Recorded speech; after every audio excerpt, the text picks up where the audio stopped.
Assalamualaikum warahmatullahi wabarakatuh. Saya akan membahas makalah IPS mengenai manusia dan lingkungan, fenomena fisik, lingkungan alam, fenomena manusia, lingkungan sosial.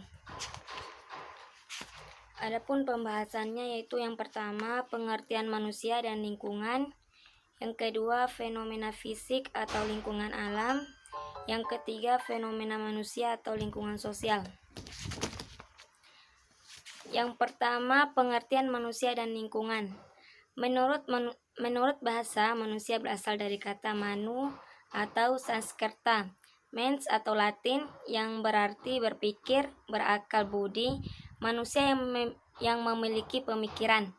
Adapun pengertian manusia menurut para ahli.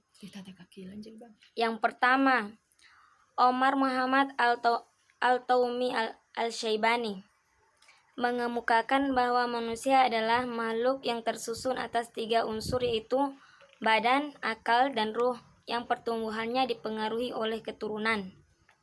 Yang kedua, Aristoteles mengatakan bahwa manusia adalah zone pollution, yang pada dasarnya selalu ingin bergaul dengan manusia lainnya, menjadi makhluk bermasyarakat, sehingga manusia merupakan makhluk sosial. Dari pendapat para ahli, ditarik kesimpulan bahwa manusia adalah makhluk paling sempurna, terdiri atas raga, jiwa, dan akal. Manusia merupakan makhluk individu yang membutuhkan orang lain. Manusia merupakan makhluk sosial yang tidak bisa hidup sendiri, karena pasti membutuhkan orang lain, sehingga terciptalah lingkungan yang berbagi atas lingkungan fisik yang berhubungan dengan alam dan segala sesuatu yang telah disiapkan. Lingkungan sosial yang merupakan tempat suatu interaksi antar manusia yang saling mempengaruhi satu sama lainnya. Sedangkan lingkungan, menurut Kamus Besar Bahasa Indonesia, lingkungan merupakan daerah wilayah tempat beserta di dalamnya. Banyak sekali para ahli lingkungan yang mengemukakan pendapat tentang lingkungan. Berikut ini merupakan definisi lingkungan yang dikemukakan oleh beberapa ahli. Yang pertama, Joni Purba berpendapat bahwa lingkungan hidup adalah wilayah yang merupakan tempat berlangsungnya bermacam-macam interaksi sosial antara berbagai kelompok beserta peranatanya dengan simbol dan nilai. Yang kedua, Emil Salim, lingkungan hidup diartikan sebagai benda, kondisi, keadaan, dan pengaruh yang terhadap dalam ruangan yang kita tempati dan mempengaruhi hal yang hidup termasuk kehidupan manusia. Yang ketiga, Sri Hayati mendefinisikan bahwa lingkungan hidup adalah kesatuan ruang dengan semua benda dan keadaan makhluk hidup, termasuk di dalamnya manusia dan perilakunya yang melangsungkan peri kehidupan dan kesejahteraan manusia serta makhluk hidup lainnya.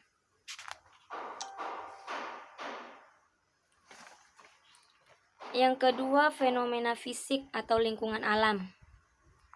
Menurut Donald L. Hardisty atau Rahmat K. Dwi Susilo 2008, lingkungan fisik mendominasi peran sebagai pembentukan kepribadian moral, lingkungan fisik, budaya, politik, dan agama.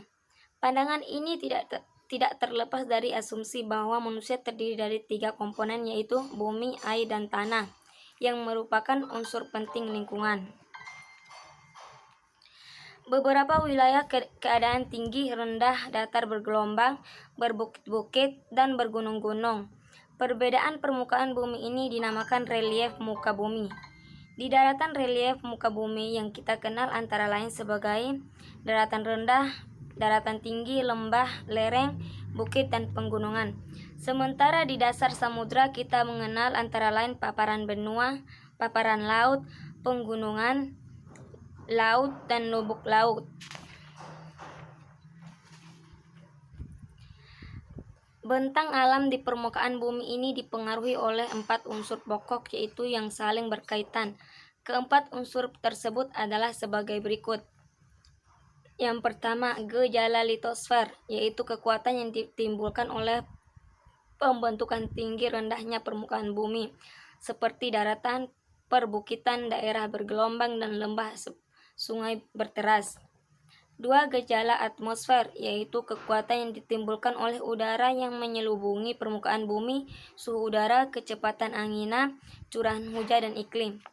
Yang ketiga, gejala hidrosfer adalah kekuatan yang ditimbulkan oleh mata air yang ada di permukaan bumi seperti sungai dengan cabang-cabangnya dan danau-danau dan lautan. Yang keempat, gejala biosfer adalah kekuatan yang ditimbulkan oleh makhluk hidup berupa flora, fauna, dan manusia.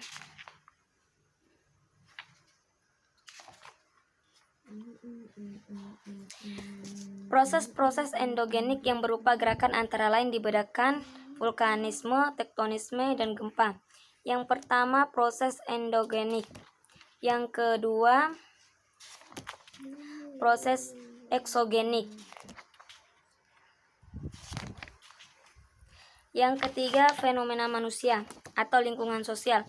Manusia merupakan pusat perhatian utama dalam geografi, dalam arti segala aktivitas manusia itu turut mengubah bentuk permukaan bumi melalui pemilihan tempat tinggal dan pembangunan struktur pada permukaannya.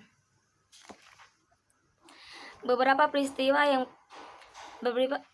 peristiwa pada waktu yang lalu telah menggambarkan pembagian wilayah dan manusia menepatinya seperti 2 perang dunia, perang regional atau perang Arab-Israel, perang sipil di Amerika Serikat, dan lainnya merupakan perasaan dan kehendak manusia untuk memegang teguh hak untuk membagi permukaan bumi atas dasar cara pandang nilai yang mereka pegang teguh. Mungkin itu saja paparan materi makalah dari saya. Lebih dan kurangnya saya mohon maaf. Wassalamualaikum warahmatullahi wabarakatuh.